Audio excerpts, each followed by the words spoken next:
মামুনের লিঙ্কগুলো কে ভাইরাল করে? এটা আমি বলতে পারি না আপু, আমার কাছে প্রমাণ আছে আপনি মামুনের লিঙ্কগুলো অনেকের কাছে পাঠিয়েছেন। তার একটা প্রমাণ আমার কাছে আছে, আপনি যদি চান আমি সেটাকে দেখাতে পারবো। আপনার প্রমাণের আগে আমি বলি যে ওই সময় যে কিছু ছবিগুলো ভাইরাল হয়েছে সামাজিক যোগাযোগ মাধ্যমে, সেগুলো আসলে আমার কাছে কোনো ম্যাটারই করে না। ওই মুহূর্তে সে যখন লাইভ করছিল, ওই মুহূর্তে যদি আমি নিজে ছবিগুলো দেখতাম, তাহলে আমার কি অতটা শান্ত হয়ে বসে থাকার অবস্থা থাকতো? আপনি নিজে একটা মেয়ে হয়ে চিন্তা করেন যে আপনি আপনার বয়ফ্রেন্ড বা আপনার স্বামীর এই মুহূর্তে আপনি এরকম একটা ছবি দেখলেন, ওই মুহূর্তে সে যদি লাইভে যায়, আপনি তো চিৎকার চেঁচামেচি করে আপনি উল্টা লাইভে যাবেন। সেখানে আমি শান্ত হয়ে কেমন করে বসেছিলাম? যে ব্যক্তিটার নাম বলেছেন, সে কি আমার সন্তানের বাবা? আচ্ছা মামুন, না, প্রথম কথা হচ্ছে এটা, সে কি আমার সন্তানের বাবা? বাবা না, ঠিক আছে? সে আমার সন্তানের বাবা না, সে আমার সন্তানের কিছুই না, কোনো সম্পর্কে সম্পর্কিত না। তাকে বাবা ডাকুক না, ভাই ডাকুক না, মামা ডাকুক না, চাচা ডাকুক, তাতে কিচ্ছু আসে যায় না। দ্বিতীয় কথা হচ্ছে, সে বলছে তারা ওকে ভাইয়া বলে ডাকতো এবং আমি নাকি তাদেরকে পরিচয় দিতাম যে আমার কাজিনের সন্তান তাকে কোন সেন্সে ভাইয়া ডাকবে।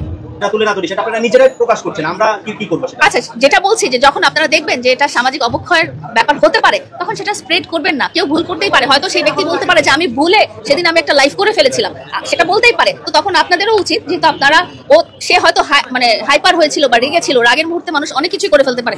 এবার রাগের মুহূর্তে দেখা যায় যে মানুষকে মার্ডারও করে ফেলতে পারে। তো রাগের মুহূর্তে করা সেই জিনিসগুলো আসলে আপনারা সম্প্রচার না করবেন, এই জন্য আর কি অনুরোধ জানাচ্ছি। আমি ওটা চিন্তা করতেছি, আমার আসলে পর্দা লাগবে। আপনাদের কোনো পর্দা কোম্পানি আছে কি? পর্দা কেনা লাগবে না? এগুলো আসলে একটু চিন্তার ব্যাপার।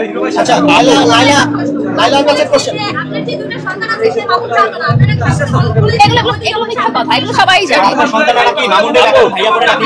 এখানে সে প্রথমে আমি জিজ্ঞেস করতে চাই, আপনি যে ব্যক্তিটার নাম বলেছেন, সে কি আমার সন্তানের বাবা?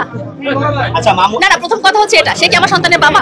বাবা না, ঠিক আছে? সে আমার সন্তানের বাবা না, সে আমার সন্তানের কিছুই না, কোনো সম্পর্কে সম্পর্কিত না। তাকে বাবা ডাকুক না, ভাই ডাকুক না, মামা ডাকুক না, চাচা ডাকুক, তাতে কিচ্ছু আসে যায় না। দ্বিতীয় কথা হচ্ছে, সে বলছে তারা ওকে ভাইয়া বলে ডাকতো এবং আমি নাকি তাদেরকে পরিচয় দিতাম যে আমার কাজিনের সন্তান তাকে কোন সেন্সে ভাইয়া ডাকবে। তাহলে তো আমি পরিচয় দিতাম হচ্ছে আমার কাজিন। যদি ভাইয়া, আপনি সম্পর্কটা চিন্তা করেন, মানে কথা বলতে গেলে লজিক দিয়ে চিন্তা করতে হবে। ভাইয়া কাকে ডাকে? আমার মামাকে, চাচাকে তো আমি ভাইয়া ডাকবো না। সে যদি আমার কাজিনের, মানে আমার বোনের সন্তান হয়, তাহলে তো তাকে মামা ডাকা উচিত। ভাইয়া কোন লজিকে ডাকবে?